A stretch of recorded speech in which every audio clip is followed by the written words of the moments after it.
आज से लगभग 1100 साल पहले ईरान, अफगानिस्तान और आज के पाकिस्तान के इलाकों पर सामनिद सल्तनत का राज था। लेकिन वक्त के साथ ये सल्तनत कमज़ोर पड़ने लगी, सेंट्रल कंट्रोल टूटने लगा और हर तरफ के गवर्नर्स ने अपनी अपनी आज़ादी का ऐलान कर दिया। उन्हीं गवर्नर्स में से एक था गजनी का इलाका संभालने वाला एक गवर्नर, जिसका नाम था सुबुक्तुगिन।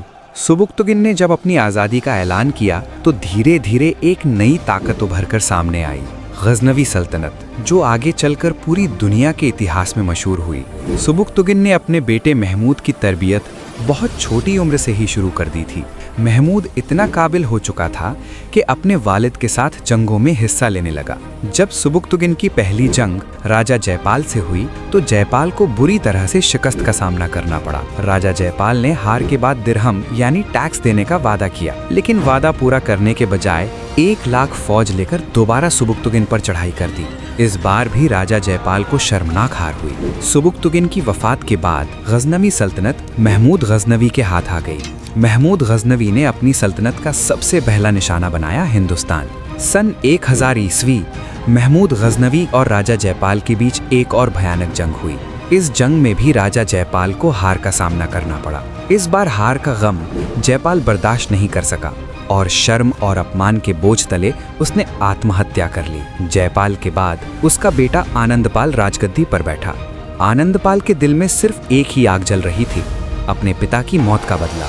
उसने महमूद गजनवी पर कई बार हमले किए, लेकिन हर बार उसे शिकस्त मिली।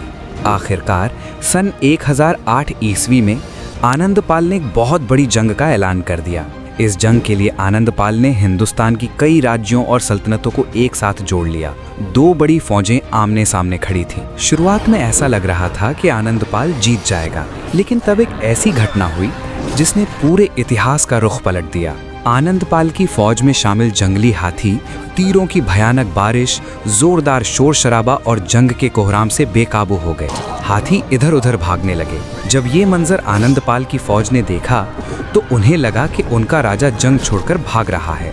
इस गलत फहमी ने पूरी फौज का हौसला तोड़ दिया और देखते ही देखते आनंदपाल की फौज जंग छोड़कर भाग गई। महमूद गजनवी ने एक ऐतिहासिक और फैसलाकुन जीत हासिल की। इस जीत के बाद महमूद गजनवी ने हिंदुस्तान पर हमलों की बौछार कर दी। एक के बाद एक कई शहर, कई राज्य और कई इलाके गजनवी सल्तनत का हिस्सा बनते चले गए और इसी तरह महमूद गजनवी का नाम हिंदुस्तान के इतिहास में हमेशा के लिए अमर हो गया।